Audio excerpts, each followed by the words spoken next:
Graça e paz, queridos. Que faça uma excepcional noite.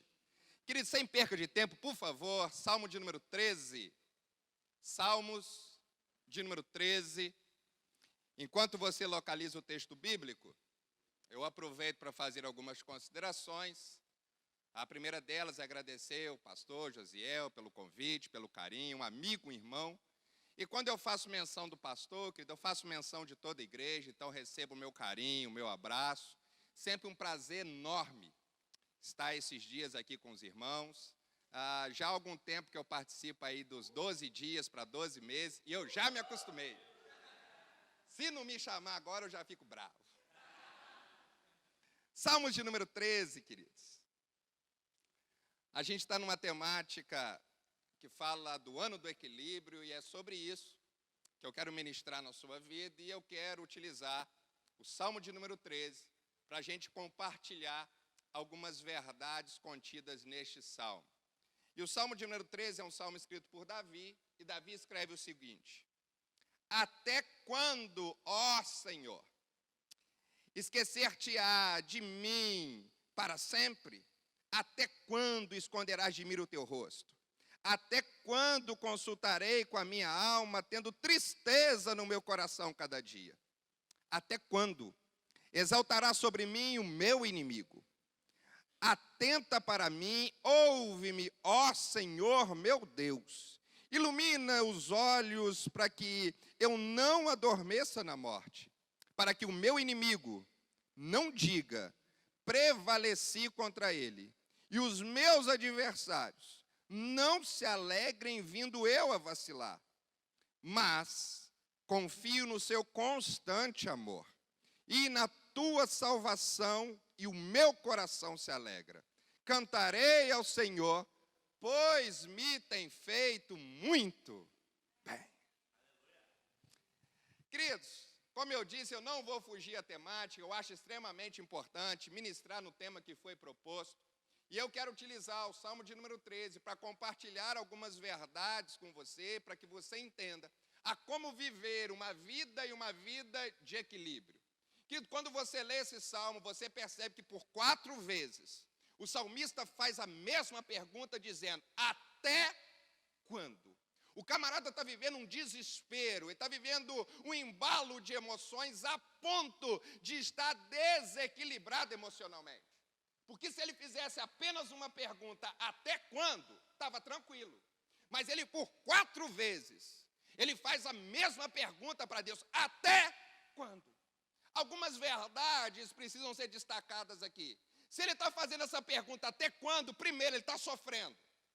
E o sofrimento é um sofrimento que vem no profundo da sua alma, a ponto de ele dizer, a minha alma está triste. Está vivendo um dia tenebroso, o dia do choro, o dia do lamento, vivendo as ondas bravas do mar revolto, vivendo a noite trevosa do choro, a escuridão da noite. Ele está vivendo um caos, um problema, e ele pergunta, até quando? E por 4 vezes ele faz essa pergunta, porque ele está vivendo num momento de um turbilhão de emoções, ele está passando por um momento de desequilíbrio total. E, queridos, eu acho a Bíblia fantástica, porque eu estou falando de Davi. E a Bíblia é fantástica justamente por isso, porque ela não omite o erro dos grandes homens de Deus. Todas as vezes que você olha para a palavra de Deus, você vai ver os grandes homens de Deus apresentando as suas fraquezas, errando em alguma coisa.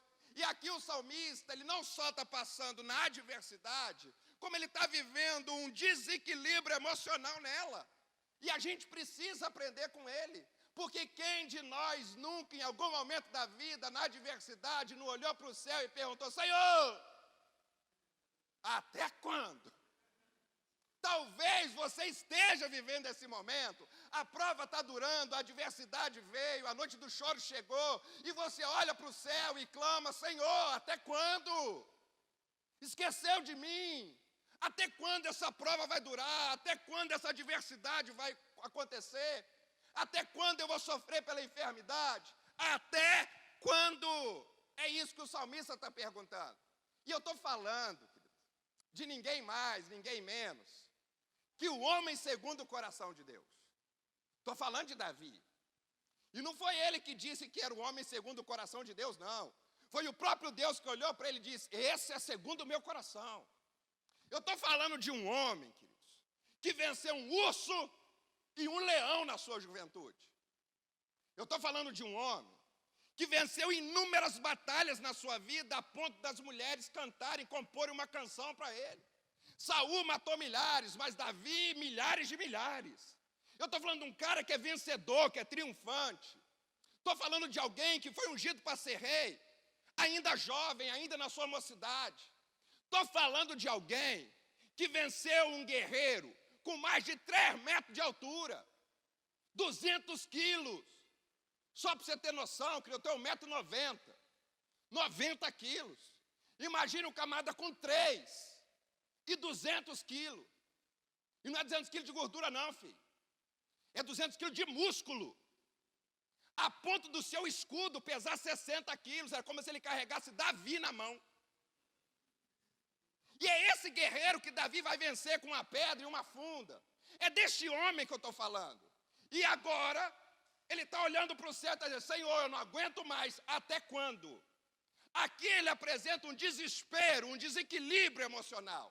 A pergunta é: o que ele faz para se reequilibrar? O que ele vai fazer para transformar um desequilíbrio emocional numa vida triunfante e viver caminhando e caminhando em equilíbrio? É isso que eu quero te mostrar. Davi vai tomar 5 atitudes que vão reequilibrar a sua vida. 5 atitudes que têm a capacidade de tirar você do caos, do desequilíbrio emocional e colocar você dentro de uma centralidade. Eu vou repetir que foi bonito, falar sério.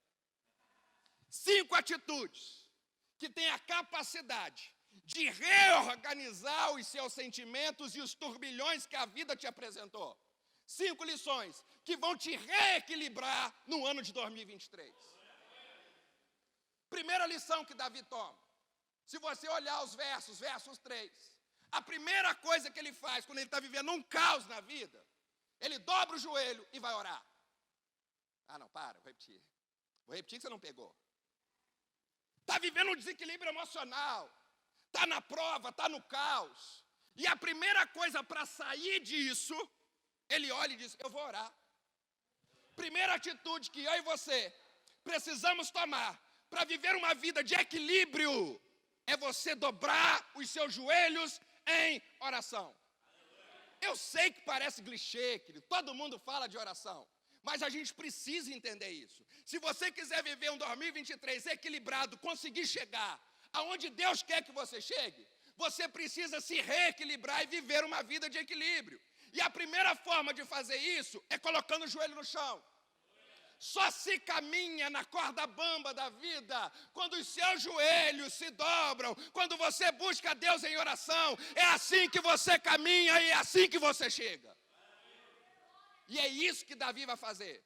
Em meio ao turbilhão de emoções, em meio do caos, ele dobra o joelho e ele vai orar. E eu acho isso fantástico, pelo seguinte: quando você olha para a palavra de Deus, a Bíblia diz o seguinte, que existe um tempo de trabalhar e um tempo de descansar. E ela diz que a gente trabalha durante o dia e descansa durante a noite. Só que quando a Bíblia vai falar de oração, ela diz: orai de dia e de noite. O que ela está dizendo? Eu sei que você tem um tempo específico para trabalhar, e eu sei que você tem um tempo específico para descansar, mas mesmo tendo esse tempo específico, você vai encontrar um tempo entre o trabalho, vai dobrar o seu joelho e vai orar. No tempo de descanso, você vai encontrar um tempo, dobrar o joelho e vai orar. E, queridos, sempre quando eu estou conversando com alguém, sempre quando alguém pede um aconselhamento, faz um gabinete pastoral, as pessoas geralmente vêm com a mesma desculpa, dizendo: pastor, eu não consigo ler a Bíblia. Por quê? Me dá sono. Pastor, eu não consigo acordar de madrugada para orar. Por quê? Porque eu durmo. E que Jesus explica isso. Quando ele vai para o Getsemane, ele leva Pedro, Tiago e João com ele, e ele vai orar.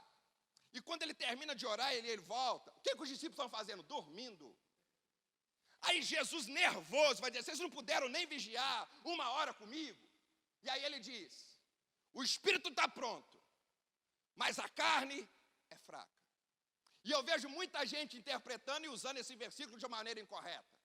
Você pergunta para alguém que tropeçou em alguma área da vida, ele vai vir com a desculpa: pastor, Jesus já dizia, a carne é fraca. Não é isso que Jesus está falando, não, abençoado.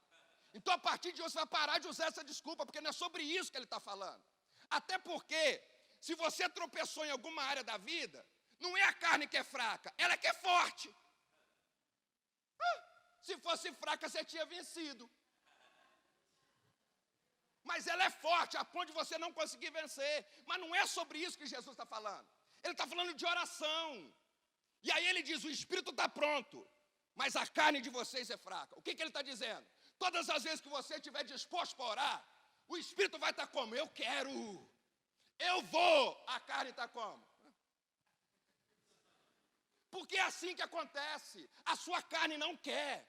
Quando você para ler a Bíblia, o seu espírito está pronto, mas a sua carne, ela não quer. Quando você se dispõe a dobrar o joelho para orar, o espírito está pronto, mas a sua carne não quer. É por isso que Paulo diz, o que eu quero fazer no espírito, eu não consigo. Mas o que eu não quero fazer na carne, isso eu estou fazendo. É isso que Jesus está dizendo.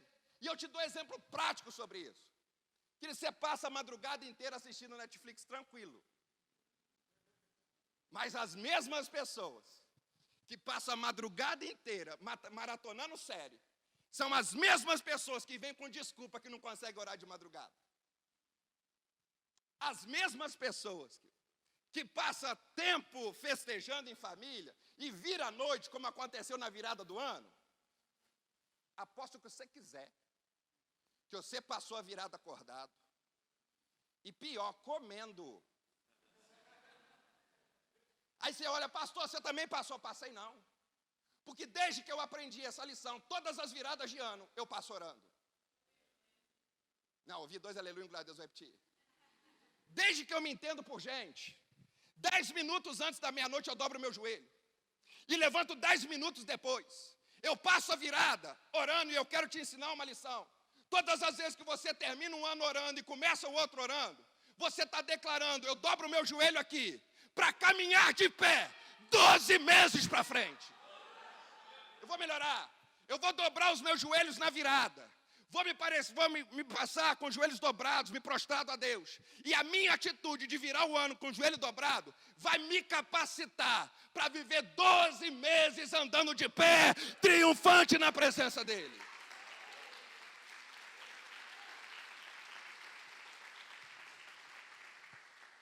Mas a sua carne não quer, querida, não quer.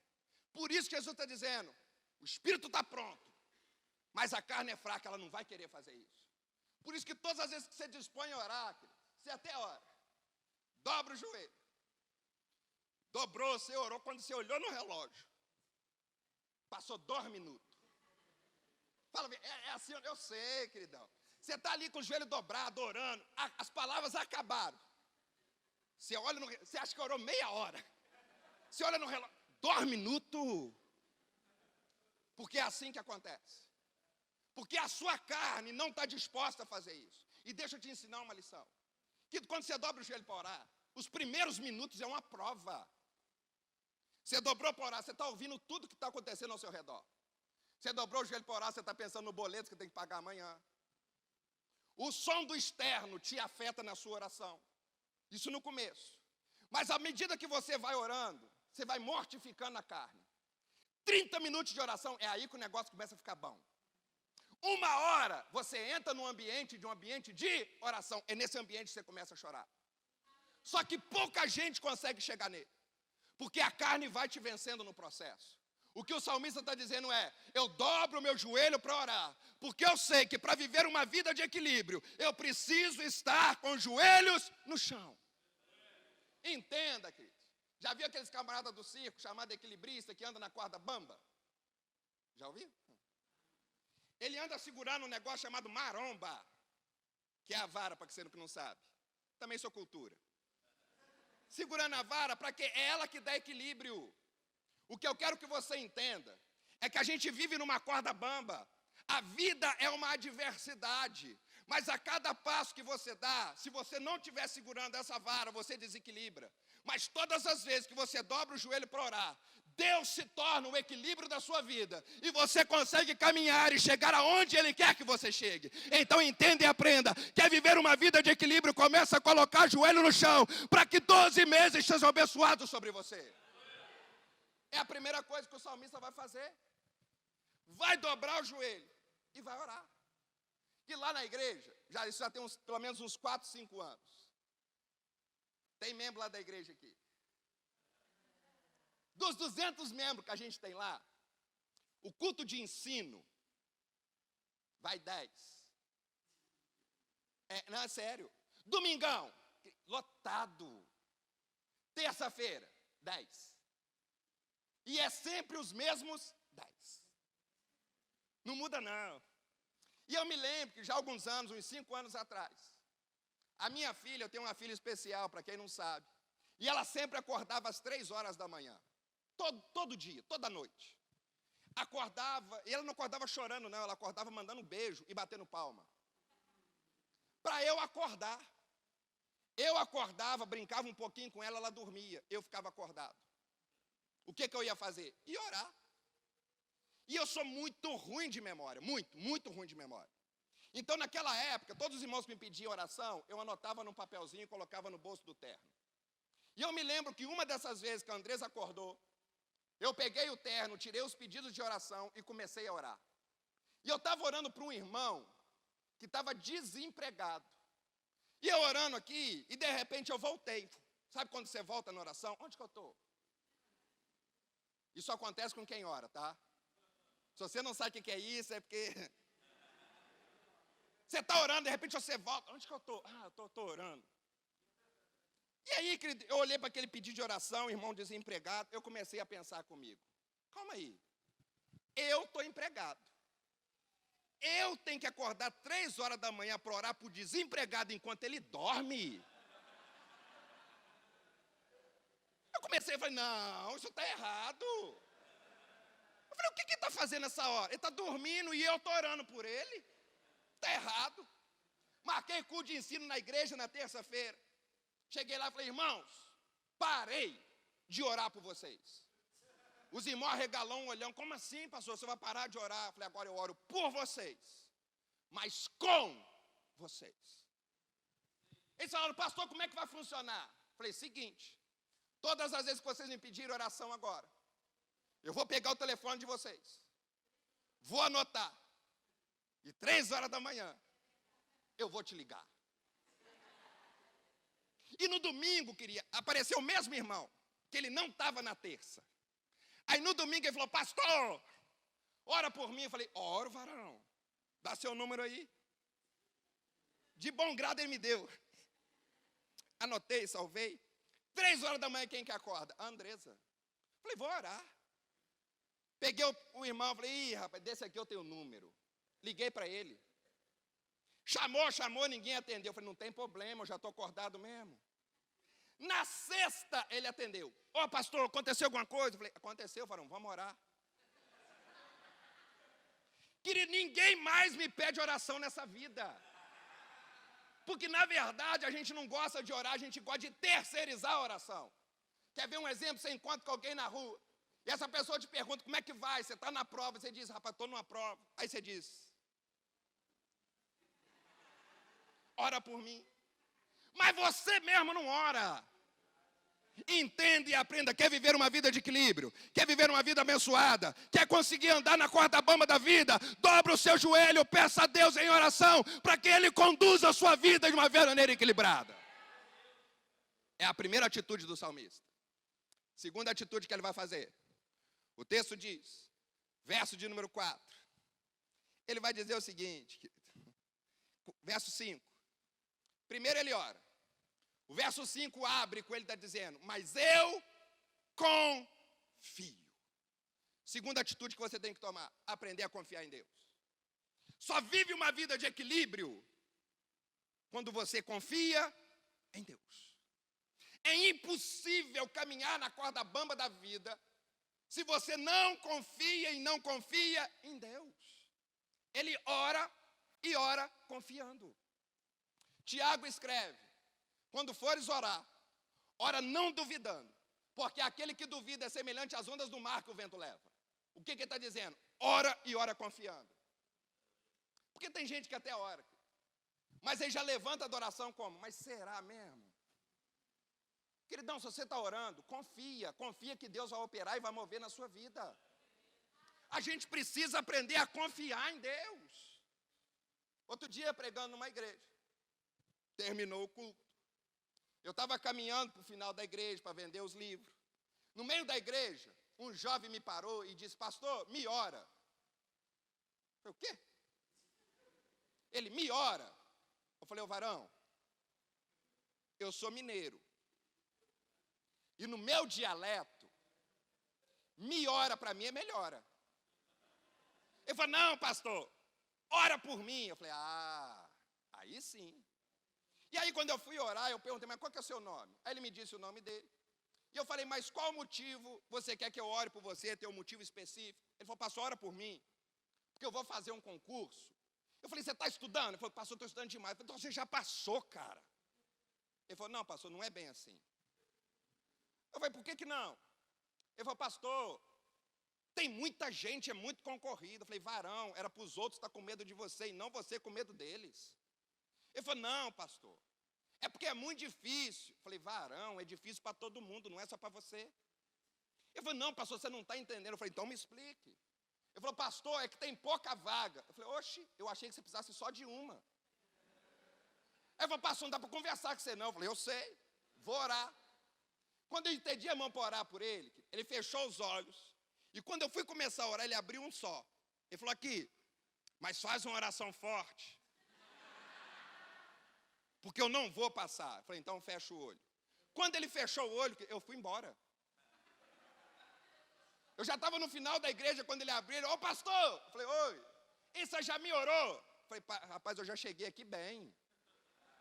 Preciso melhorar. Ele falou, não, pastor, o senhor já me orou. Eu falei, varão, se nem você está crendo, se acha que eu vou gastar tempo com você, se nem você está crendo na vitória no Deus que você serve, nem você está confiando em Deus, por que é que eu vou gastar o meu tempo orando por você? O que eu quero que você entenda, querido, é que o caos vai se instalar, a adversidade vai chegar, o problema vai se instalar, a noite do choro vai bater na sua porta, mas em meio ao caos da vida, você precisa confiar num Deus que pode todas as coisas, e agindo Ele, nada nem ninguém pode impedir o teu agir e o teu querer. Ah não, se é para aplaudir, é aplaudido, eu vou repetir.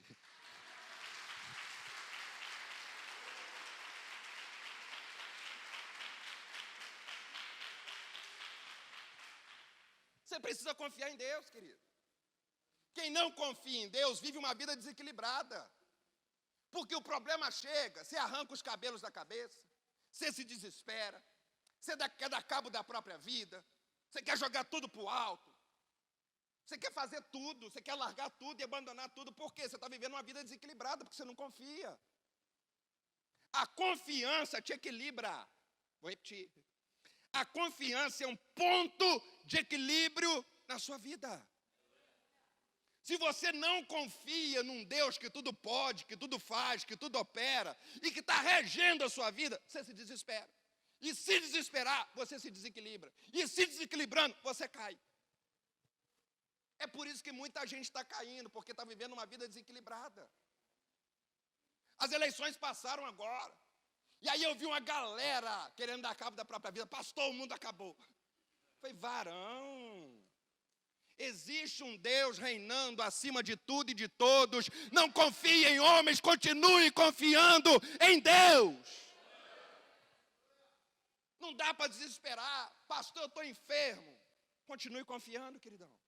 Coloca a sua fé para funcionar. Aliás, a fé é o firme fundamento das coisas que não se veem e a prova das coisas que se esperam. Confia em Deus. Terceira atitude dele. Estou caminhando para o fim já. Terceira atitude, ainda no verso 5. E eu quero gastar um pouquinho mais de tempo aqui. E ele vai dizer, na tua salvação eu me alegro. Isso aqui mexe comigo. Porque quem vive uma vida equilibrada, automaticamente vive uma vida alegre. Ouvi um amém lá atrás, eu repeti. Quem vive uma vida equilibrada, vive uma vida alegre. Isso eu acho fantástico, querido. Porque se alegrar é mandamento. Paulo escreve aos Filipenses: alegrai-vos. Outra vez digo, alegrai-vos. Se alegrar, querido, não é uma opção. A gente é alegre. A gente é feliz. Eu não estou dizendo, querido, que em dados momentos da vida você não possa estar chorando. Mas você é alegre. Por fora você chora, mas por dentro do seu coração está como? Se alegrando. Não, vou repetir isso aqui. Fala sério, ficou bonito. Por fora você está chorando, mas por dentro você está como? Alegre. Porque a nossa alegria, ela não está posta nas circunstâncias.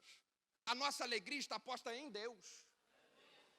Paulo vai dizer: alegrai-vos em quem? No Senhor. E está dizendo, independente de qualquer coisa, se alegre. Por quê, Paulo? Porque a sua alegria não está posta nas circunstâncias da vida. A sua alegria está posta e firmada em Deus. Enquanto Deus existir, estiver vivo, estiver de pé no trono, eu me alegro, porque a minha confiança e a minha alegria está posta nele. A gente precisa entender isso, queridos. A adversidade da vida vem, lógico que vem. Vem para mim, vem para você, vem para todo mundo. Mas em meio à adversidade da vida, a gente está se alegrando, porque a nossa alegria independe das circunstâncias que a gente vive, porque a nossa alegria está posta em Deus. Estou triste, mas sou alegre. Estou vivendo um dia de tristeza, mas eu sou uma pessoa feliz.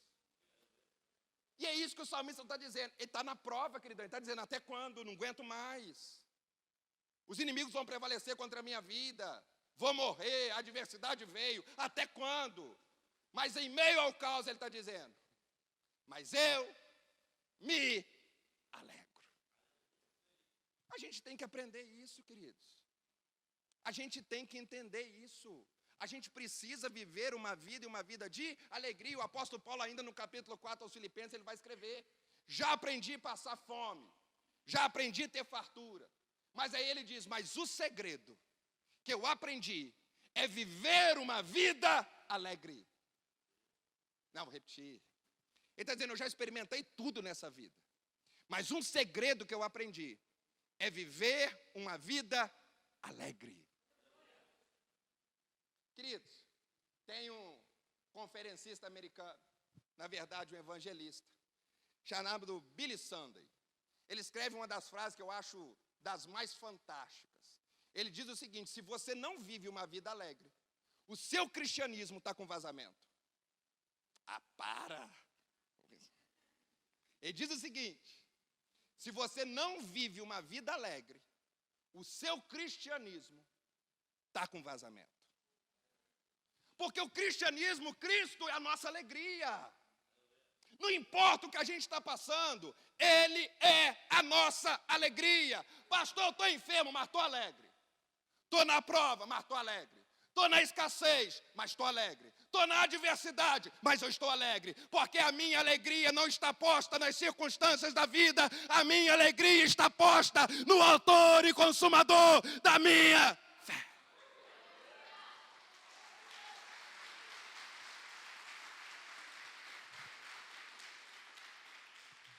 É assim que se vive uma vida de equilíbrio.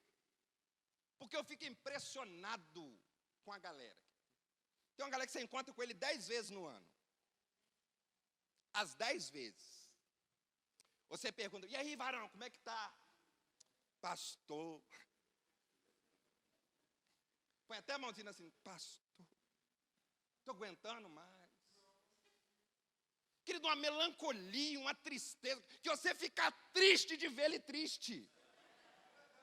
A tristeza dele, ela passa para você. Já andou com pessoa assim? Que ele é tão triste, mas tão triste, você pode estar alegre. Você chegou a perder, você fica triste. Tem gente que é assim, querido. Só que se você quiser viver uma vida de equilíbrio, você precisa aprender a se alegrar em Deus. Pastor, como é que eu me alegro em Deus? Você precisa focar nele, queridos. Você pode estar na adversidade, e ela vai vir. Mas mesmo na adversidade, você está olhando para Ele. Você está vivendo nele, por Ele e para Ele. É assim que você vai viver uma vida de equilíbrio. Porque senão você vai viver e existir triste. O seu cristianismo vai estar com vazamento. Vamos mais uma, para a gente caminhar para o fim. Só mais duas eu termino. Fechou? E aí ele continua. Verso 6. E aqui eu vou encerrar. Mais uma coisa que ele faz. Ele começa o verso 6 dizendo: cantar. Ele ora. Ele confia. E porque ele confia em Deus, ele se alegra. E porque se ele se alegra, ele canta. Não, retira. Querido, ele está num caos. Aí ele fala, não, eu preciso me reequilibrar. Eu preciso viver uma vida de equilíbrio. Vou orar. Ele levanta a adoração. Vou viver tudo isso que eu pedi, tudo isso que eu orei, tudo isso que eu busquei. Eu confio. Porque eu estou vivendo uma vida confiante, o meu coração se alegra. E porque o meu coração se alegra, e a Bíblia diz que a boca fala que o coração está cheio, eu começo a cantar. Eu fico impressionado. Tem gente que vem para um culto como esse. Já é o 6º dia. Tem gente que vem para um culto como esse. O Ministério de Louvor louva aqui, canta, te amo. E querido, tem gente que chega mudo. Não consigo entender. Não consigo. Cantando aqui, os meninos suando para cantar aqui. E o abençoado no banquinho assim, ó. Sério, sério. Querido, eu fico olhando, falei, para que você veio? Porque Paulo diz que nós somos participantes do culto. Eu venho para um culto como esse, é para levantar a mão, é para aplaudir, é para pular, é para gritar porque eu sou alegre.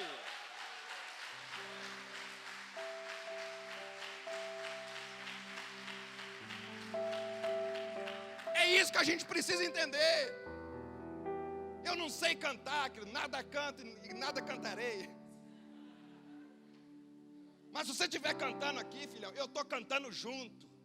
Ainda mais quando eu vejo a letra. Eu estou como? Eu estou junto, ó, mãozinha. Eu me empolgo. Porque eu vivo uma vida de equilíbrio. Quem está alegre, canta. Quem canta se alegra mais ainda. E você tem a oportunidade de contagiar quem está do teu lado. Estou alegre, então eu canto. A Bíblia diz o seguinte: que quem está alegre canta. E quem está na prova ora, quem está triste ora. Só que Paulo e Silas estão cantando e orando. Pastor, eles estão tristes ou estão alegres? Os dois.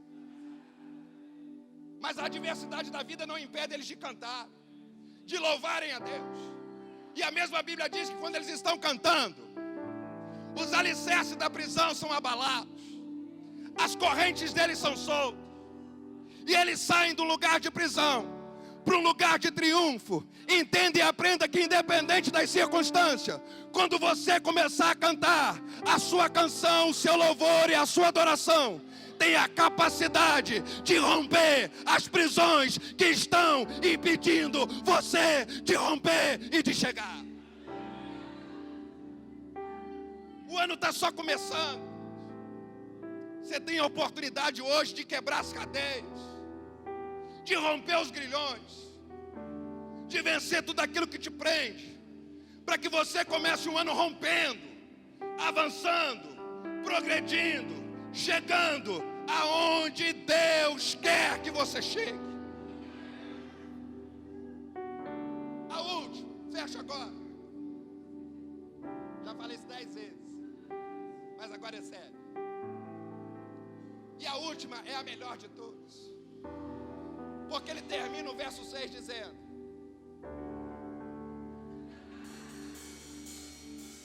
ele termina o verso 6 dizendo: te agradeço por todos os benefícios que me tem feito. Quinta lição para você: aprenda a agradecer. Ouvi um aleluia gostoso lá atrás. Aprenda a ser grato. O nosso problema é que a gente encontra motivos para reclamar, mas não encontra motivos para agradecer. A mesma cena que te dá motivos para reclamar, te dá motivos para agradecer. Você escolhe qual cena você olha. E eu lhe explico. Tem gente reclamando do IPVA que vai pagar.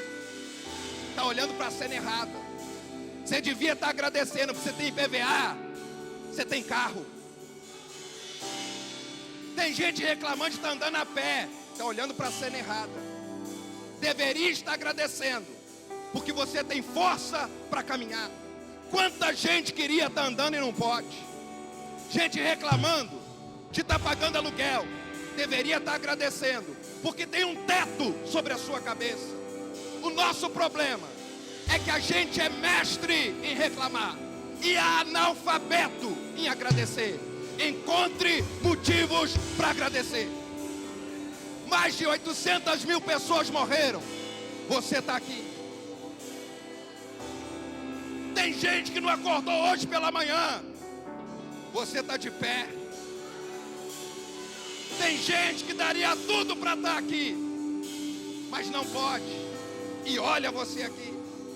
A Bíblia diz que enquanto tem vida, tem esperança. Então não importa o que está acontecendo, você está vivo. E se tem vida, ainda tem esperança para você. Então agradeça.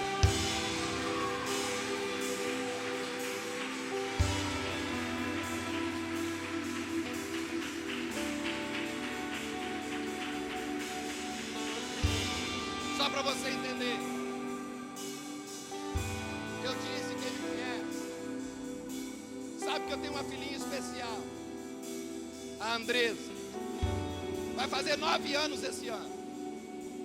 A Andresa nasceu com a síndrome rara, chamada cri do chá. De 50 mil, nasce uma só. E eu me lembro, quando a gente recebeu o diagnóstico no hospital, a gente saiu do Santa Maria, entramos no carro. A minha esposa chorava. Na verdade ela não chorava, rios de lágrimas fluíam do seu olhar. Eu liguei o carro, liguei o som, olhei para ela e ela chorava. E eu falei, por que você está chorando? Ela falou, você acabou de ver o diagnóstico que a gente recebeu. De 50 mil, a gente recebeu uma filha especial. Por que tanta gente? Por que a gente? Falei, minha filha, você está olhando para a cena errada. Você não tem que estar reclamando, você tem que estar agradecendo. Ela falou, eu não entendi, me explica. Eu falei, te explico. Eu falei, quem você conhece que tem filho? Ela disse, um monte de gente. E eu falei, quem você conhece que tem um filho com cri do chá? Ela, ninguém. Eu falei, então a gente tem o que ninguém tem. Ela enxugou os olhos, abriu um sorrisão e falou, é mesmo? Eu falei, é. Quem em Barra Mansa tem um filho com cri do chá? Ela, ninguém. Eu falei, nós. A partir daquele dia, aonde ela encontrava com alguém, a frase dela era, eu tenho o que ninguém tem. Ela aprendeu a olhar a cena certa. Porque eu aprendi que quem anda por lugares que todo mundo anda, chega aonde todo mundo chega. Mas quem anda por lugares que ninguém anda, chega aonde ninguém mais chega. Você tem motivo de sobra para agradecer. Então, agradeça.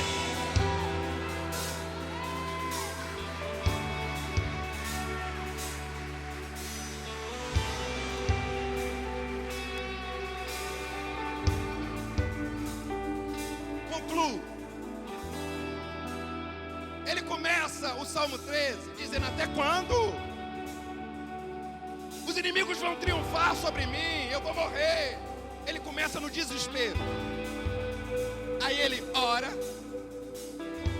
ele confia, ele se alegra, ele vai caminhando, ele canta e agora ele agradece. E eu acho fantástico que ele encerra o Salmo 3 dizendo: te agradeço por todos os benefícios que me tem feito. Observe que o caos que começou não existe mais no final. Agora ele está vivendo os benefícios, porque ele reequilibrou a sua vida. Quando você reequilibra, você pode sair do caos, mas você vai chegar no ambiente que você vai experimentar os benefícios da parte de Deus sobre a sua vida. Não importa como você chegou, o que importa é como você vai sair. Não importa como começou o ano, o que importa é como ele vai terminar. Porque melhor é o final das coisas do que o princípio delas. Com a permissão do pastor, se coloque de pé. Querida, a gente tem mais 8 minutos. 8 minutos para entregar o microfone. E eu quero utilizar esses 8 minutos para que você possa colocar em prática. Eu oro, confio, eu me alegro, eu canto e eu agradeço. Você vai poder fazer todas as coisas agora. E quando eles cantam, e assim que eles terminarem de cantar, eu vou orar por você. Mas eu quero que você coloque em prática, porque eu aprendo que isso aqui é uma noite profética. Isso não é apenas um culto, um lugar de reunião. É uma noite onde se Deus faz presente. É uma noite que a gente está profetizando 12 meses de bênção. E eu aprendo que quando você faz um ato profético, você vive o sobrenatural de Deus. Independente do que você já fez nesses 6 dias. E quando eles estiverem cantando, eu quero que você encha o pulmão de ar e cante como você nunca cantou. Se alegre como você nunca se alegrou. Pule como você nunca pulou. Aplauda como você nunca aplaudiu. Se ajoelhe como você nunca se ajoelhou. Faça o que você nunca fez. Entre nesse ambiente comigo. Oh!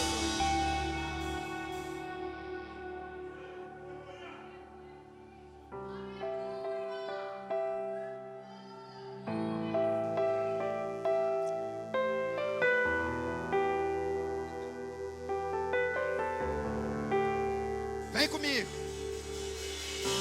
Oh,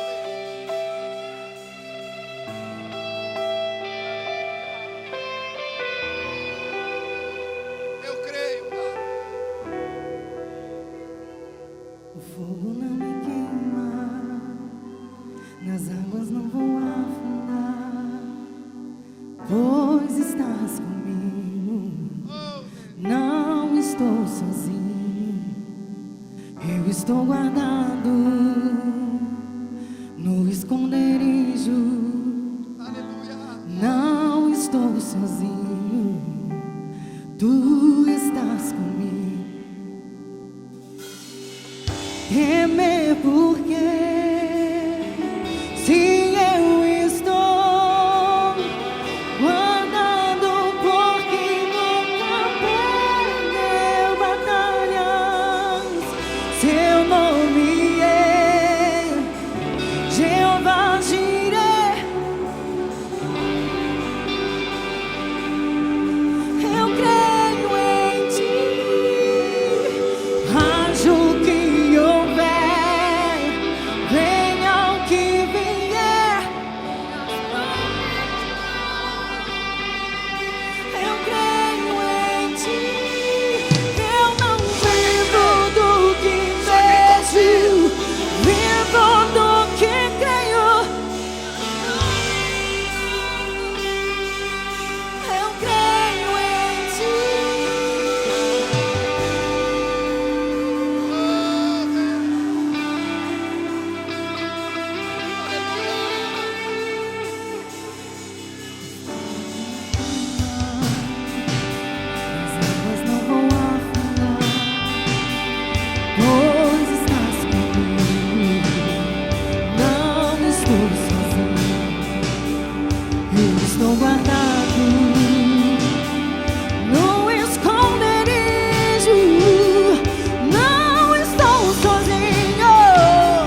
fez,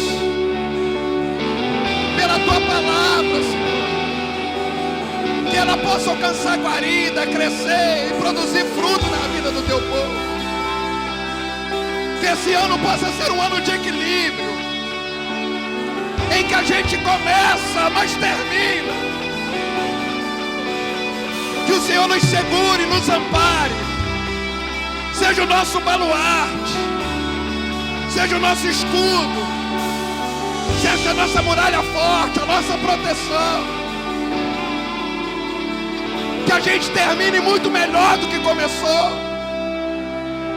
Que a gente viva abundantemente tudo aquilo que o Senhor tem reservado. Abençoa o teu povo, Pai. Abre as janelas dos céus sobre este lugar. Derrame uma bênção sem medida, recalcada, sacudida e transbordante sobre o teu povo. É o que eu te peço e te agradeço em nome de Jesus.